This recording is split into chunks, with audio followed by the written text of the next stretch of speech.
Have you ever found yourself drained after agreeing to tasks you didn't really want to do? In a fast-paced world filled with demands, saying no can seem like a selfish luxury.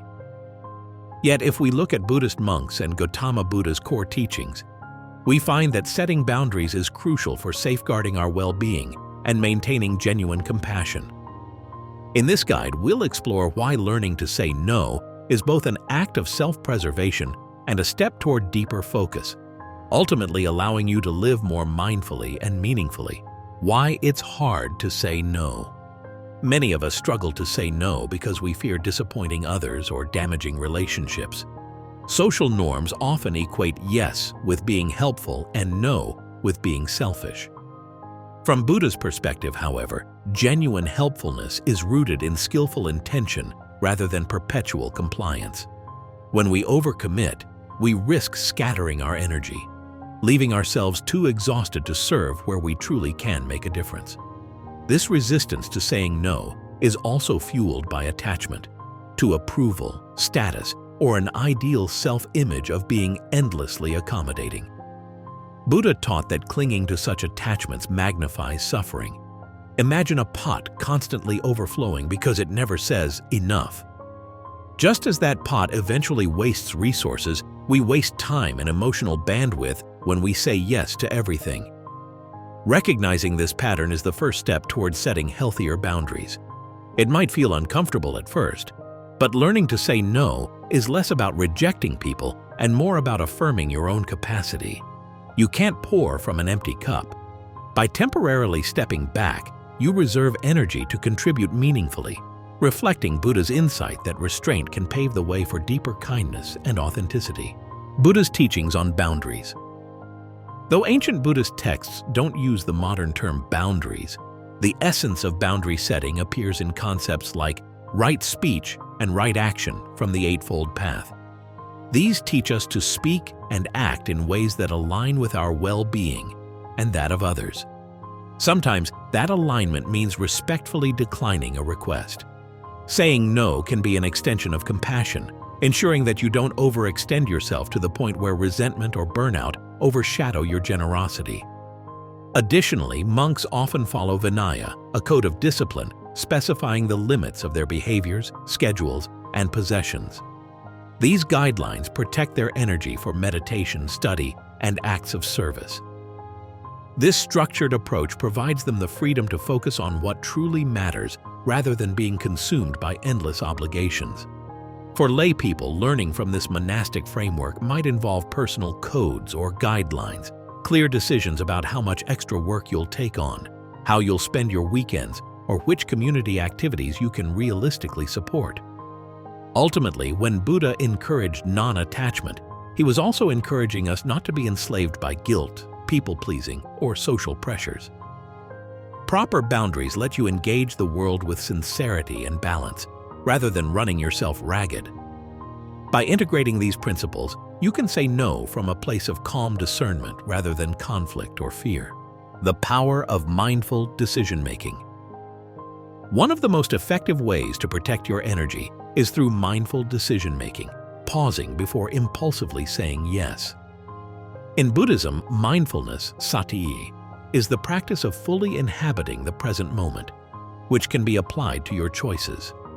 Rather than automatically agreeing to a task out of habit or social anxiety, take a moment to breathe, assess your capacity, and reflect on your core values. Monks often engage in short meditative pauses when making commitments. These pauses let them check their intentions. Are they acting out of genuine compassion, or do they feel pressured? You can adopt a similar approach in everyday life. The next time someone asks you for a favor or extends an invitation, try a brief mental inventory. Do I realistically have the time and energy for this? Does it align with my priorities, or will it stretch me too thin? By investigating these questions mindfully, you lay the groundwork for decisions that honor your well-being and the quality of your contributions. This practice also fosters clarity and self-respect. Buddha emphasized that discipline and mindfulness cultivate a sense of calm confidence. Knowing when to say no becomes a conscious act of self-care.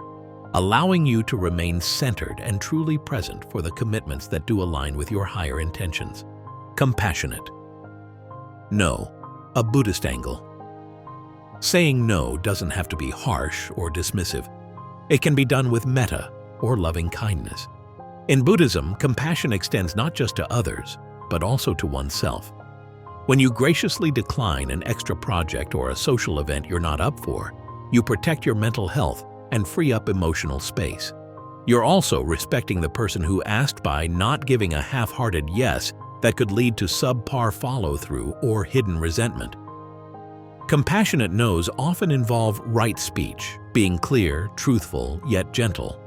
For instance, "Thank you for thinking of me, but I can't commit to that right now," or "I appreciate the opportunity, but my schedule won't allow me to give this the attention it deserves." Such phrasing signals respect for the other person's request while remaining firm on your boundary. Buddha taught that genuine kindness begins with self-understanding.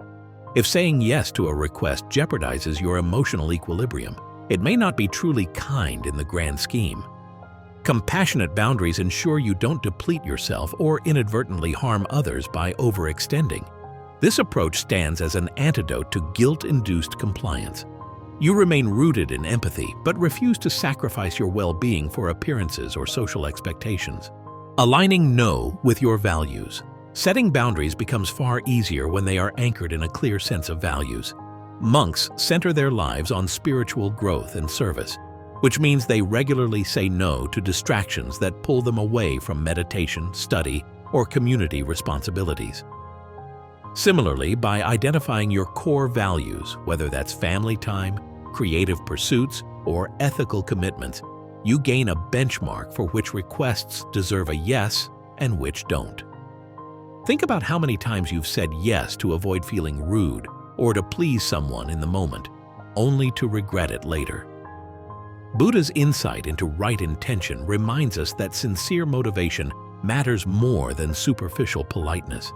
If you accept every invitation for fear of appearing selfish, you risk betraying your deeper goals.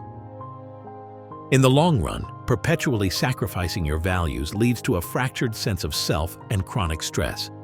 When you say no in alignment with your guiding principles, you build integrity. People come to respect your clarity and earnestness, even if they might be momentarily disappointed. And you'll feel less inner conflict, reinforcing your commitment to living authentically. This synergy of clarity and consistency is a hallmark of the monastic way, and it remains potent for anyone juggling modern obligations. Practical steps to protect energy and focus. While Buddhist wisdom offers a solid philosophical foundation, turning it into daily habits can be more challenging. Consider these actionable techniques. First, pause before responding. Monks often insert a short gap, a few breaths, before giving an answer, which keeps emotional reactions in check and allows for reasoned evaluation. Next, set clear limits by deciding in advance how many obligations you can handle each week, like capping after-work social events or volunteer hours. Having a predetermined threshold simplifies decisions on the spot. Another tactic is to offer alternatives. Sometimes a direct no can sting less if you propose a smaller gesture of help or a future time that works better, showing goodwill without compromising your boundaries. Practice mindful reflection by keeping a journal of when you said yes or no, noting whether it aligned with your core values or led to regret. Review these entries weekly to glean insights for fine-tuning your approach. Finally, focus on one priority at a time. Multitasking dilutes energy, so prioritize tasks sequentially and give each your full attention. If new requests clash with that priority, it becomes clearer why you might need to say no. Adopting even a few of these habits can dramatically reduce overwhelm. You'll begin to notice how smaller, well-chosen commitments lead to higher quality engagement and a healthier mental state, mirroring the mindful, disciplined approach monks embody. Learning to say no can feel uncomfortable, but with Buddhist-inspired mindfulness and compassion, it becomes an act of self-respect and clarity. Every time you safeguard your energy, you free yourself to invest deeply in the commitments that truly matter. Which tip will you try first? Let us know in the comments. And if you found these insights helpful, like, share, and subscribe to our YouTube channel, Monk Mindset, for more wisdom on living a balanced, purposeful life. May each well-placed no open doors to richer focus and greater peace.